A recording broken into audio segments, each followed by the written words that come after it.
13 months. 13 months, yes. We finally got there. I mean, we finally got there, but where have we got to? Because it is a step into the unknown. We've got a situation where somebody is buying 25% of a football club, but he's getting control of football operations. And the Glazer family are giving away control of football operations, which in my mind is an admission of failure. They're basically saying, since Sir Alex Ferguson left, we haven't done the business on the pitch. We've tried everything. We've backed the managers. We've given them money. It hasn't worked out.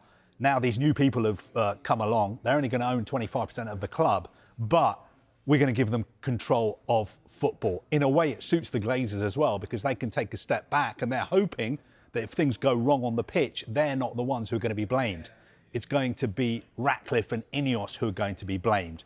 But already speaking to people about this deal over the past couple of days, they're saying to me, how's this going to work? You've just got an extra voice in the room now. So when it comes to signing players, for instance, or hiring and firing managers, you've got an extra layer, an extra owner who's going to be in the mix when it comes to making these decisions. And we're being told that Ratcliffe and Inos are going to control football operations, but at the end of the day, they've only got 25% of the club. And what is that really going to be the case going forward if things go wrong? What voting shares have they got? Because haven't they bought some of those as part of this complicated deal? It is quite complicated. What they're doing is they're buying 25% of the Class B shares owned by the Glazer family. Now, these are super voting shares. Right. So although the Glazer family only owns 69% of Manchester United, their shares come with voting rights, which means that effectively they own 97% of the club. They can make all the big decisions. So Ratcliffe and Inos are buying 25% of those shares, but they've also offered to buy 25% of the Class A shares. Those are the ones that are listed and traded on the New York Stock Exchange. And they're offering, $33 a share, which is around £26. Same as they're offering to the Glazers as well. And the board is recommending that the shareholders on the New York Stock Exchange accept that offer of $33 a share, because it's far more than it's been trading at. So I think it's going to happen. It's going to take a while, because it's going to have to go through the regulatory process at the New York Stock Exchange. It has to go through the regulatory process at the Premier League, which is going to take 6 or 8 weeks. But those United fans who want the Glazers out, the Glazers are still in. Now you've got somebody who we've got to take it at face value. He says he's a Manchester United supporter.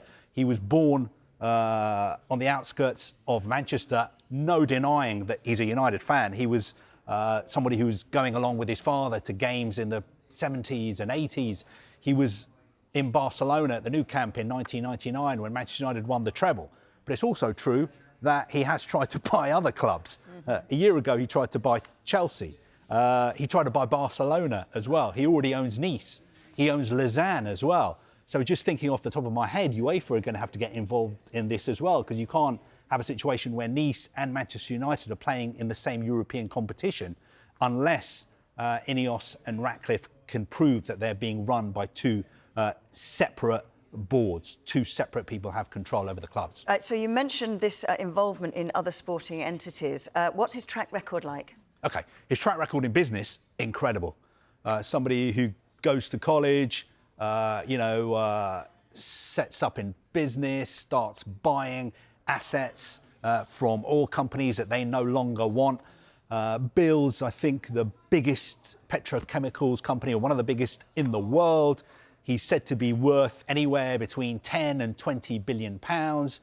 He's a big backer of Brexit, even though after Brexit he goes and becomes a tax exile in Monaco.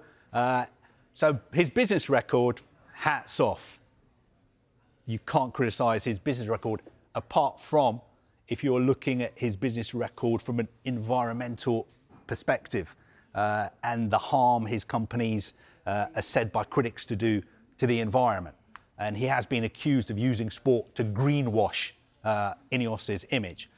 His record in sports, I would say, is mixed. He bought Team Sky, rebranded it as Ineos Grenadiers. Their record has been mixed. They're not as successful as they used to be. He's invested in football. Lausanne, I think I don't think it was a serious play at getting involved in football. It was more helping a grassroots club close to Inos's headquarters in Switzerland. Very mixed there. They've been relegated a couple of times, but I think that's more to do with helping the youth and Swiss grassroots football. Nice, he bought, wanted to make them into a sort of, Champions League club, challenge PSG. That's been very mixed. I think they finished 5th, 9th. They're doing much better at the moment. They've got a new sporting director who's going out there trying to find really good young players. They've got a very promising new young manager as well. I think they're second in the French league. Formula One, they bought a big stake in Mercedes F1. That hasn't been going very well because Red Bull are leading the way. He's involved in sailing as well, Britain's America's Cup Challenge. So it's been very, very mixed. But I think I was saying to you before, he's somebody who thinks he's surrounded by very, very clever people. And he's very, very clever as well. And he's had extraordinary success in business. And he looks at football and what people are doing in football, and he thinks, my expertise in business, I can translate into football as well. And what I'm going to do is, at Manchester United, I'm going to improve everything by a couple of percent.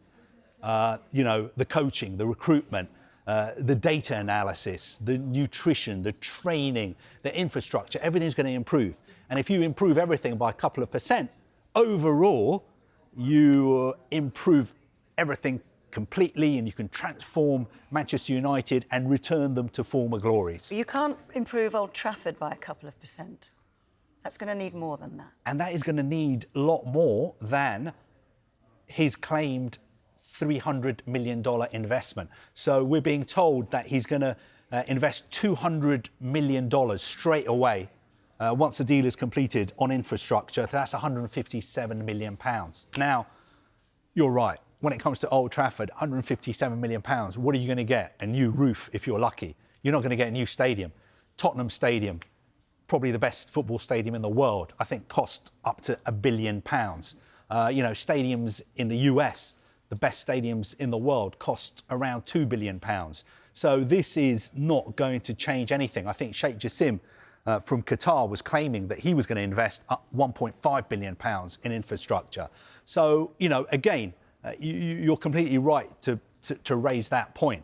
This is not a game changer. The people who run Manchester City, the people who run Liverpool, the people who run Chelsea, the people who run Arsenal, the people who run Tottenham are not going to be, losing sleep over the fact that Jim Ratcliffe has arrived. He's a brilliant businessman, but the jury is out on what he's achieved in football and what he can achieve owning just 25% of the club. Yeah.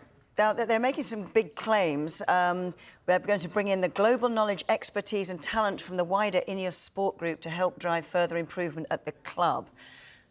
New sporting director? What are we looking at? Yeah, what's this restructuring going to look like? I think there's going to be a new chief executive because obviously Chief Executive Richard Arnold has already left. There's lots of talk that could be Jean-Claude Blanc. He's somebody who already works at Ineos. He had senior executive positions at Juventus, at PSG as well. He's very highly regarded. So he may well be the new chief executive. He's been involved in discussions. New football recruitment director could be somebody like Paul Mitchell, somebody who's had success before at Southampton, Spurs, Monaco as well, is currently out of work, lives close to Old Trafford as well in the northwest. But there are other names in the mix. There's been talk about Dan Ashworth, who's done such a brilliant job at the FA, Brighton, Newcastle United. But I'm not sure he'd want to leave Newcastle United because, Newcastle United are on the up at the moment. So they'll be involved. Also, Dave Brailsford. Again. What's his role going to be, do we think? Well, he has a role at Ineos, which sees him like sort of overseeing all their sporting interests. Now, he is somebody who knows Sir Alex Ferguson. Jim Ratcliffe actually knows Sir Alex Ferguson as well, has met him.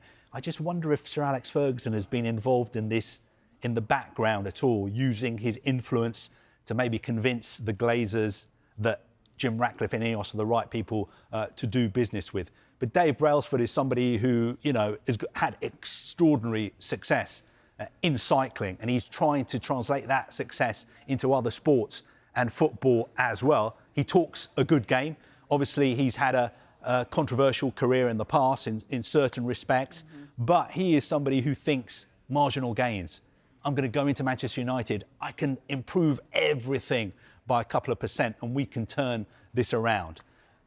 Most people I know would be a little bit sceptical, a little bit cynical about whether this is going to work because, you know, elite level football at the highest level has moved on so much. You know, I've just been in Saudi Arabia. I've been watching Manchester City become world champions, win 5 trophies in 1 year. When you watch Arsenal play Liverpool yesterday, you know, the level of football that is being played. Manchester United are playing catch-up with all these clubs now. They need to catch up with, clubs like Spurs as well. You know, what Ange Postecoglou is doing there. Training ground. All this, coaching. yes, Tottenham, Tottenham have got the stadium, they've got the training ground. They've got a brilliant coach now as well. You know, they're a club on the up as well. Manchester United, I think, it is a big, big job Jim Ratcliffe is taking on. But it'd be a massive... Let's be positive. It could be the start of something. Of course it could be. Yeah. It could be the start of something. I think Manchester United fans will be saying, Merry Christmas. We've got Jim Ratcliffe. The jury's out. We're not going to be, celebrating and popping champagne corks because the Glazers are still here. But things can only get better. That is what they will be hoping. But what I will be saying is, where is this money going to that Jim Ratcliffe is paying? Is it going to go towards paying off the debts that the Glazer family have saddled onto Manchester United for the past 18 years? I don't think so. What is going to happen to that debt? Because that is what has been, holding United back for 18 years. And how much is that debt now? That debt is now £1 billion. So the Glazer family bought a club that was debt-free for around £800 million. The vast majority of that £800 million was borrowed money. And really, they should have paid that money back themselves. But no, instead, they put that debt onto Manchester United. So 18 years, Manchester United has been paying that debt off. They haven't really been paying the debt off because the interest has been going up and up and up. So they've been paying the interest, dividends, bank charges. It's been going up and up. And the debt total, including all the money that's owed on transfers and the money that's owed on, money they borrowed from the bank, is about £1 billion. And when will we find out about this? Is this just going to happen in the background? The Premier League won't get involved? Well, we would love to have... Stock exchange? You know what we'd love? We'd love, Claire, if we had a news conference. Yeah. If we had a press conference and Jim Ratcliffe was on stage and Joel Glazer was on stage and we could ask them all these questions. It's Christmas Eve. Exactly. Oh, it's all coming together. It's Christmas Eve. It's Sunday. And tomorrow is Christmas Day and everybody's off. And even if it wasn't Christmas Eve, there wouldn't be a news conference anyway. I think sometime in the future, maybe Jim Ratcliffe will do some interviews. And, if we're lucky enough to be allowed to interview him, or if our colleagues at Sky News lucky enough to be invited, then I'm sure these questions will be asked. But still, I would say a lot more questions than answers.